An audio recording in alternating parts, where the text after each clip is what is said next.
There is one macro I use more than any other one, and that is the table of contents.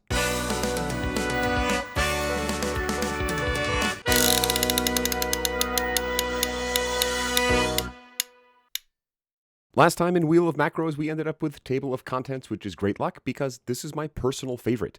I use it on almost every single page I create because I find it to be incredibly useful in helping folks find what they need. I also include it on a lot of my templates, so it's just automatically available. And I've even found some interesting uses where I can have it exclude or include specific headers to sort through information to make it easier for folks to find stuff. So here, we're going to dig into the table of contents macro. We're going to show some examples of how it can be used, and then pull apart all of the different settings so you understand how it works and can find ways to leverage it in your day-to-day work. The table of contents macro does exactly what it says it does. It creates a table of contents. Now, without this macro, we would have to go through and type out a list of what's on the page. This is something you can do, but is very time-consuming, and if the page changes, you have to manually go adjust it. The table of contents macro, though, does all of this automatically. It looks at the page and finds every single header on the page, and then lists it out as a hyperlink. These headers are automatically anchors, or something that makes a hyperlink, so the table of contents macro just reads that and adds it to its list. It will even indent headers that are a lower level, so you'll see header 1, and then all the lower level headers under it will be indented to visually show you where it shows up on the page. Even better, each of those headers are hyperlinked, so you can click on them and go right to that section on the page, and you can also copy the link to them and send them to someone else so they can easily find that information. There are some great options in the table of contents macro. For example, you can exclude headers with certain words in them or certain characters if you need to, and you can also display it vertically or horizontally depending on the style of your page. So now that we understand what it does, let's jump into Confluence Cloud Premium and get hands-on with it. Here we are in Confluence Cloud Premium, and right here I can see a table of contents. Now I added the text, however, I can tell that this list of links is a table of contents, and if I click on any one of these, it will take me to that section of the page immediately. Now I can also see they're indented, so define the problem, for example, is a bigger header than what is the problem, and that's just the macro visually showing me with these indents. They've also decided to add these little bubbles to make them a little bit nicer to read. Now, one challenge with table of contents is they might be very long, so I'll show you some options where we can pare that down. Here's an example page demonstrating how table of contents works. If I scroll down, I can see I have a lot of different headers, and I've added one of every size, and then at the bottom I've added headers of different sizes to show different ways this will show things. At the top, I can see headers 1 through 6, and each one is indented. This is telling me that header 3 shows up under header 2, and is a smaller header. And I can see at the top that each of the headers is included in the table of contents, and it's just grabbing the name of the text. So here I've just named them the header number so we can see what they are. So I can see that header 3 is showing up underneath header 2 because it's a larger number header. Now in the bottom I have the sections. So I've named the header section 1, and I've added the header number just so we can see its size. Here I have a header 4 under a header 1, but it only indented it a little. It didn't pop it out all the way.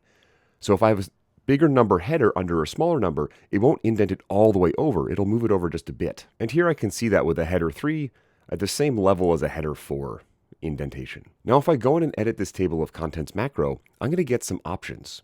So I'll just select it and then click edit. And now I can see its options. There are 2 tabs, basic and advanced. And the basic tab lets me do things like change it from a vertical list to a horizontal one. You'll notice that this breaks the indentation. So I personally don't use this if I have a lot of headers because it flattens it. It makes it harder to see where they are in relation to each other.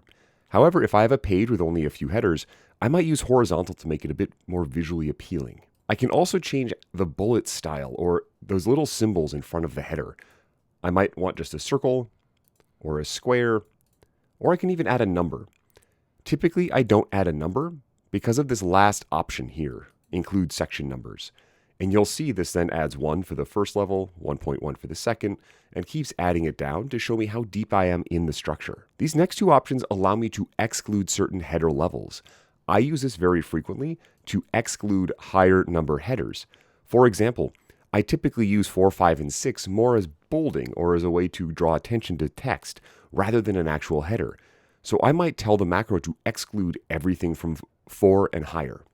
And you'll see my table of contents now only includes headers 1, 2, and 3. This is a great way to shorten the table of contents because you don't want it to be too long. It's supposed to help people find things quickly. Another thing I'll do with this is exclude header 1 because sometimes I'll have the word table of contents as a header and I don't want that included in the table of contents itself. So these are our basic settings. They allow us to do things like change the visual formatting, add that nice little bullet, and exclude certain headers by size. Advanced settings, however, give us a lot more powerful options. I'll go through each of these and explain how they can be used, but keep in mind I don't always use the advanced options. In this first option, I can control the indent. For example, I might type in 50px, 50 pixels, and that will force the header to indent more. Or I might want less of an indent, I only want 5. So depending on how I want to visually line things up, I can type in a number and the letter P and the letter X, and that will change how much indent is included in the table of contents. The next two options let me include or exclude headers with certain words or text in them. This is another great way to get rid of headers that you just don't want to display. For example, if I only want to include headers with the word section in it, I can just type in the word section. And that will get rid of all the headers without the word section in it. And I can include different keywords by using the pipe symbol, that's the backward slash button on my keyboard, and then just adding another keyword, for example, the number 1. Alternatively, I can also exclude headings. Maybe I don't want any of the section headings included, and I can just add that word here. And I can use that same trick of the pipe and another symbol or letter to get rid of more headers. This is a great way to exclude specific headers that clutter things up or that you don't want to direct people to immediately at the top of your page. These also do include regular expressions or RegEx. So if you're familiar with that, or if you look up a way to exclude headers based on some pattern, you can do that as well. And at the bottom, if I'm using CSS classes, I can use that to further change the formatting of my table of contents. And the last option I have allows me to exclude this table of contents from my PDF export. This might be a good option if you're planning on exporting the page and you don't want a bunch of hyperlinks on it because those hyperlinks won't do anything. So this is one example of table of contents. This page is more similar to something I would actually create though, where I would have a plan for a new worker, and I would list out at the top hyperlinks to specific things. We're going to quickly jump in here though and make some modifications because this is not the best experience. For example, I probably don't need to include the first part of this that says hi because you can clearly see it. So I'm going to go in and edit this, and I'm going to go under advanced, and I'm going to say exclude headings with the word hi in them. And that will clean up my table of contents a little. I also may experiment with changing to a horizontal list, but this looks a little bit too cluttered. So I'm going to take a look at this again, and maybe I don't need to include the specific days of the week. Those might be included as headers for a hyperlink, but they're not useful here. So I'm just going to say include heading levels 1 to 2. And here I can see this is much cleaner, and now I'm going to change it to horizontal. And I can see this is inside a layout, so I'm going to drag this outside of the layout, so it appears as a horizontal bar across the top, and then I'm going to click Go Full Width. And now if I look at this page, it looks a little bit cleaner. It's easier for my new hire to come in here and quickly navigate the page with this table of contents. And again, this will just update as new things are added or as additional headers are removed. So that is our table of contents macro. It is my personal favorite. I use it on almost every single page because it has so many options, but because it is so useful. This offers a lot of utility. We get a lot of great stuff out of it, and it's very simple to add and makes the page that much better. I'll encourage you to take some time right now to go play with the table of contents macro. You can just quickly add it with a / and type in the word table of contents, and you'll have a pre-built table of contents ready to go based on the headers on your page. I am curious though how you manage your pages and what you think of the table of contents macro. Drop a comment below with that or any other question you have about Confluence.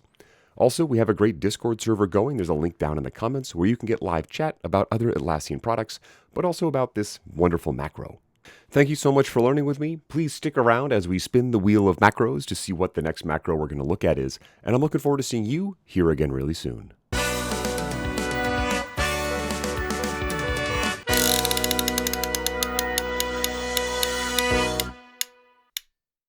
All right, folks, here we are spinning our wheel of macros, and let's see which one is up next. All right, it looks like we're getting Ooh, the page tree macro. This is another one of my favorite macros. So next episode, we're going to dig in and learn what the page tree macro is all about. I'm looking forward to seeing you in that next episode. And until then, have a great time learning.